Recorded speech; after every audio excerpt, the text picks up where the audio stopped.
Welcome, traveler of time. You've entered a realm where kings rise, empires fall, and every crown carries a curse. Today, we journey through the life of one of history's most fascinating monarchs, where love, power, and destiny intertwine. The story of Henry VIII begins in the golden glow of the English Renaissance, when faith ruled hearts and kings ruled with divine right. Born in 1491 to the powerful Tudor dynasty, young Henry was not meant to be king. That duty belonged to his elder brother, Arthur.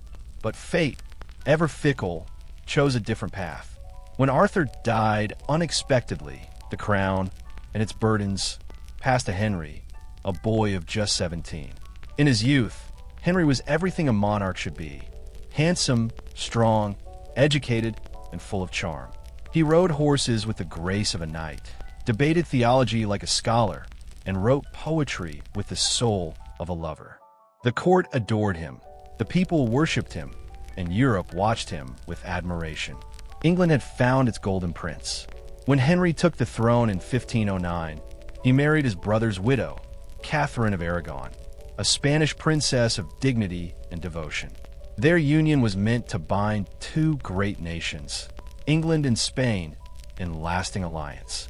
For years, Catherine was his trusted queen, standing beside him through wars and triumphs. Together, they ruled a realm that seemed blessed by both God and destiny. But beneath the splendor of the Tudor court, shadows began to stir. The king's greatest hope, a male heir, remained unfulfilled. Catherine bore him children, but only one survived infancy, a daughter, Mary. For a monarch obsessed with legacy, this was no small disappointment. Henry's desire for a son became his obsession and his undoing. It was then that fate introduced him to Anne Boleyn, a young lady of the queen's household, sharp of mind and fearless of tongue, and was unlike any woman Henry had ever known. She refused to be his mistress, demanding marriage instead, and in doing so, she challenged both king and kingdom. Henry, consumed by love and pride, was willing to defy the world to possess her. But there was one obstacle he could not ignore: the church. England was bound to Rome, and the Pope refused to annul Henry's marriage to Catherine. Yet Henry was not a man accustomed to denial. Driven by his desire for her and his need for an heir, he declared himself supreme head of the Church of England, severing ties with Rome and reshaping the faith of his nation forever. The English Reformation was born not from divine vision, but from human passion, and its cost would echo for centuries. Monasteries fell, their treasures seized. Priests who defied the king were executed. The power of the Pope in England was broken, and Henry's crown shone brighter than ever. And Boleyn, triumphant and radiant, became queen. But triumph in Tudor England was fleeting. Though she gave birth to a daughter, Elizabeth, she failed to produce the longed-for son. The love that had once burned like fire turned to ash. The courtiers who once bowed to her began to whisper against her. And at the heart of it all stood Thomas Cromwell, Henry's cunning minister, the man who had helped him break the church and who would now break his queen, and was accused of adultery, treason, and witchcraft, crimes that carried the penalty of death. The evidence was false, but truth held no power against the king's will. On May 19th, 1536, Anne Boleyn was executed in the Tower of London. Her final words a prayer for the man who had condemned her. "God save the king," she said, and the sword fell. Within days, Henry was betrothed to Jane Seymour, a woman of quiet grace and gentle heart. Ware and had been fierce and defiant, Jane was soft-spoken and obedient. She gave Henry what no other could: peace, and soon after, a son.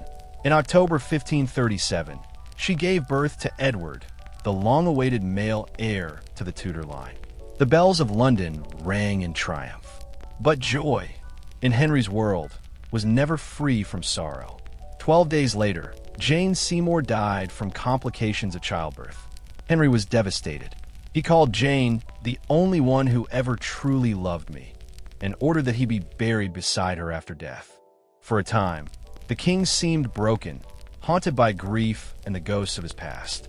Yet the crown, heavy as it was, allowed no rest. England needed alliances, and Henry, ever the ruler, needed a queen. His next marriage was a political arrangement, and of Cleves, a German princess. But when Henry met her, he was repulsed. The portrait he had seen, painted by Hans Holbein, had flattered her greatly. Their marriage was annulled after just 6 months, one of the few endings in Henry's story not marked by tragedy, and accepted her fate gracefully and remained in England, earning Henry's friendship as his beloved sister. But peace never lingered long around Henry. Soon, his eye fell upon a young courtier, Catherine Howard, barely 20 years old, full of youth and laughter. She reminded him of what he had once been and what he could never be again. The court rejoiced, for the king seemed young once more. But behind the smiles, danger lurked. Catherine's past was marred by secrets, and her careless flirtations became her undoing. When rumors of her infidelity reached the king, the once passionate husband became a figure of fury. Catherine was arrested, tried, and condemned. On February 13th, 1542, she was executed at the same tower where Anne Boleyn had died. As she walked to the scaffold, she declared, "I die a queen, but I would rather have died the wife of Culpeper." Her youth and beauty perished beneath the same sword that had taken another queen before her. By now, Henry's body was failing. Years of indulgence and disease had left him crippled and swollen. Yet even as pain consumed him, his will remained iron. His final wife, Catherine Parr, was unlike any before her, wise, kind, and deeply devout. She nursed him through illness, restored his relationship with his daughters Mary and Elizabeth, and ensured that they were reinstated as rightful heirs. She was his companion, not his conquest. Under Catherine Parr's care, Henry's final years found a fragile peace. But time is a relentless enemy, even to kings. The great monarch who had defied popes and remade nations grew frail. The courtiers who once trembled before him now spoke in whispers as he was carried through the halls, his face pale and swollen, his once mighty legs bound in bandages. In those last years, Henry often reflected on the world he had built and destroyed. He saw in his son Edward the future of the Tudor dynasty, but also the cost of its creation.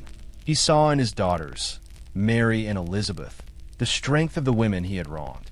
Some said he dreamed of Anne Boleyn, haunted by her eyes. Others said he whispered Jane Seymour's name with his final breath.